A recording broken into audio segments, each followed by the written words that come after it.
Continuing from the last video, let's start with number 6.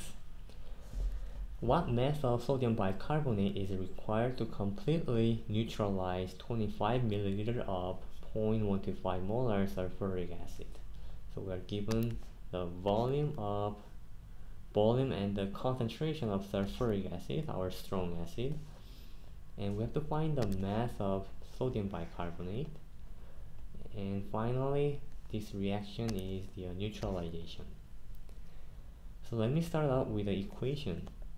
So we have acid that combines with the weak base, and it completes the reaction to form water and carbon dioxide. I'm going to start with the given equation. 0.0250 liter times this is a sulfuric acid, in case you are wondering, and I have 0.125 mole of sulfuric acid per liter of sulfuric acid.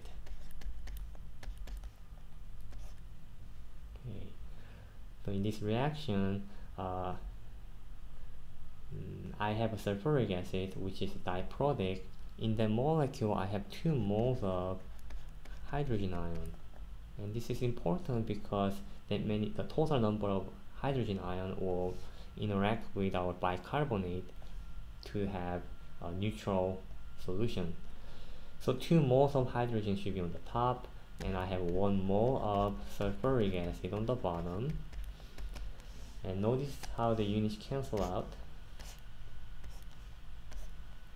Okay, when you multiply this out, you're supposed to get 0.00625 mole of hydrogen ion.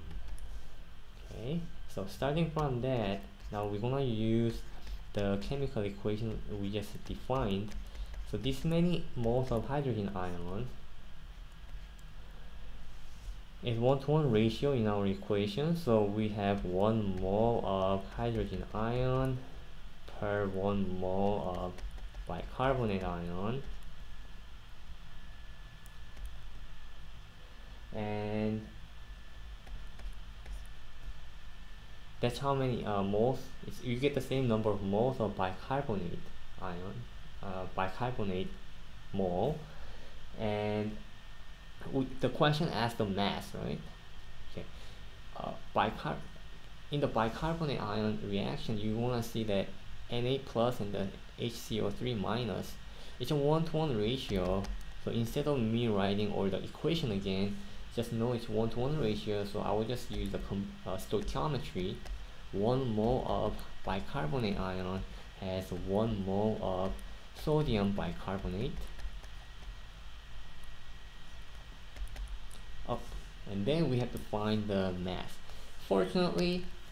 Very fortunately, they gave us the molar mass, so you don't have to look for them in the periodic table. So 1 mole of sodium bicarbonate has how many? 84.0 grams of sodium bicarbonate. We can cancel out the unit.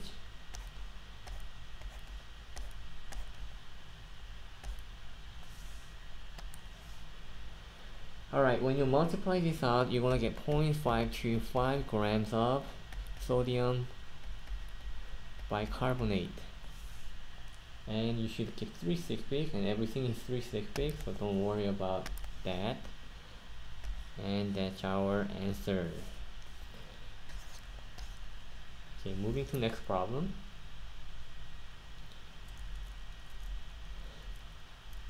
Alright, a solid can be separated from a liquid by all the following means except, okay, decantation is a simple method that a lot of times you have beaker, and then you're gonna have like a sedimentation,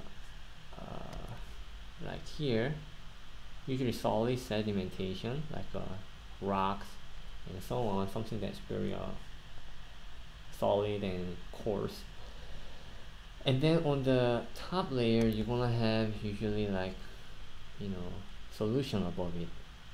Okay, but still there are a lot of particles present. And what you do is that you separate the layer, this part of layer, by pouring out, usually with like a stirring wheel, stirrer, the glass stirrer, and then that water will just drip down to the sink. Or there are many other techniques, but the main idea of decantation is to remove the to separate the sedimentation with the solution. And that is part of the process of separating the liquid and the solid.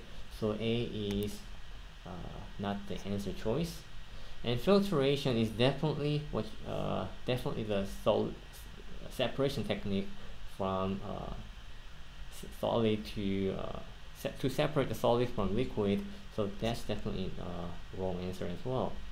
So in case you're wondering how it looks like, normally you have the funnel, and then you have a filter paper above it, and then the solid particle tend to remain, and or the solution will drip down our beaker here. Okay, so you have solution, a filter solution, and then you have a solid. Okay, that's filtration. And distillation is like has more apparatus that has a condenser, and you boil it, and this is usually to separate the liquid from another liquid, or like a mixture of solutions.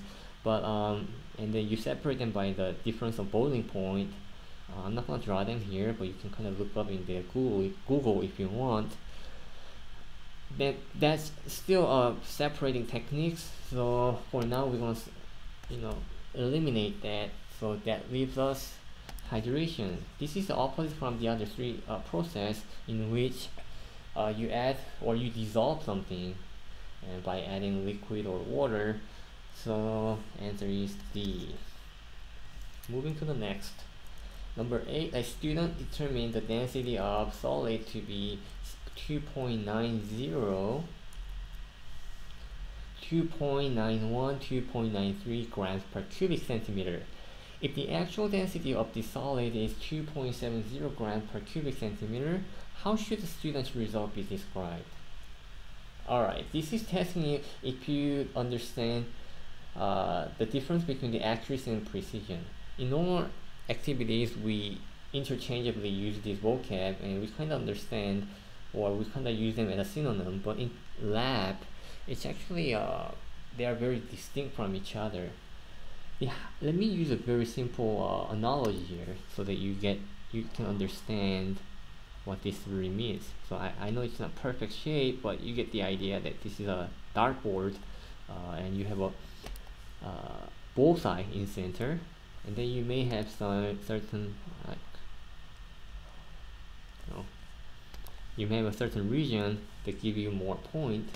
So your goal is what? To get as close to our bullseye.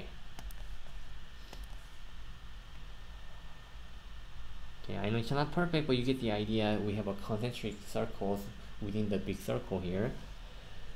And let me illustrate what the good accuracy is. The good accuracy is imagining that our very center is theoretical, and that turned out to be, in our analogy, 2.70 grams per cubic centimeter. If you're doing the lab and we want the lab result, our density, to be as close value as this, however, when you see our point, you have our quite far away from our center. But then if you look our range of our data, they are very close to each other. Therefore, that's a good precise data we got. So using our bullseye, so I can illustrate that, if I have a 3 dart around here in this region, okay, so my first throw is here, second, and then third, like that. And say another person came in and then tried this and got 1, 2, and 3 dot like that. Okay, I don't know if you can see this dot.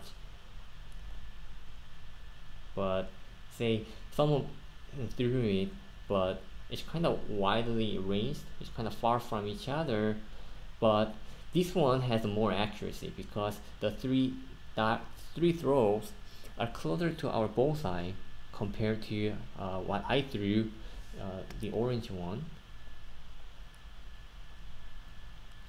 Okay, so this is good, precise, low accuracy. This is the bad, low low precision but higher accuracy. Okay, so that was quite exaggerated, but hopefully you get the idea. And so now going back to our question, I have a 2.90, and these are very closely in the close range of values. So I have a high precision, so answer C and D's are out. But then I have to say 2.70 is quite far away. That's like, more than around 10% error. So in chemistry we have a 5% rule, and that's really out. So I have to say that's low accuracy. So I have to go with answer choice B. Number 9. Which cation forms an insoluble chloride and an insoluble sulfide? Okay, chloride. Okay, we have a rule, solubility rule, and it's usually in chapter 4 in major textbooks. Okay, solubility chart. It's not the KSP, it's a general, like, what become precipitate, what's soluble. So solubility chart. In that chart, if you review it, you're gonna see that the chloride has tend to dissolve everything except for these three.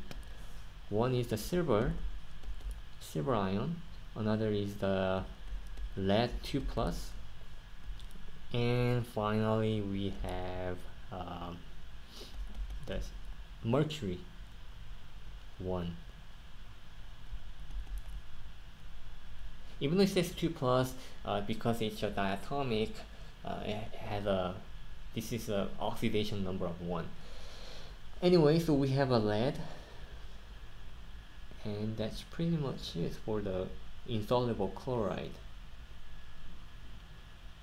And then sulfides tend to dissolve, make it all precipitate, except for the ammonium and the group 1 alkali metals. So you know what, this is all you need. Actually, this is the one that satisfies both the chloride and insoluble chloride and insoluble sulfide. Okay, I know barium sulfide is also insoluble, but barium chloride is soluble according to our rule. So D is our answer. Now let's move on to number 10, and we have a 0.10 aqueous solution that exhibits the lowest electrical conductivity. Notice I said electrical conductivity. Okay, it's a quite dilute solution, and the conductivity is determined by the dissociation here. Well, 3 of them are very well dissociated, and the only one is not very well dissociated. Well, let's take a look one by one. Whenever you add the strong acid or strong base into our solvent, water, they are completely dissociated, meaning we don't have equilibrium. It's a one-side arrow with the hydrogen ion and the nitrate ion. Okay, so when they are strongly dissociated, it has if you have an electrode and the light bulb, it's gonna lit very bright, indicating that we have good electrical conductivity. So B is out. Okay, and ammonium acetate. Ammonium with any chemical anion, it's always strongly dissociated, complete dissociation.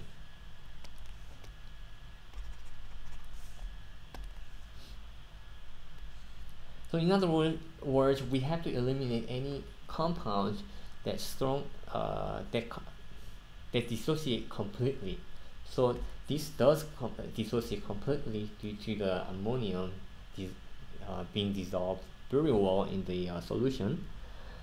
Calcium nitrate. Nitrate is another anion that can dissolve pretty much any compound.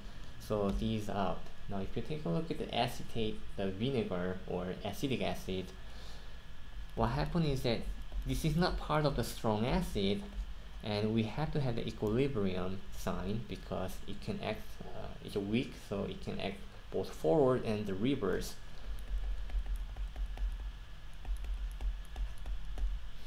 So since it's a weak acid, when you see this in the experiment with the electrode and the light bulb, it's not gonna be as bright as the other three choices given here. It's gonna be quite dim, so I have to go with answer choice A. Okay, in the next video I'm gonna talk about 11 through 15.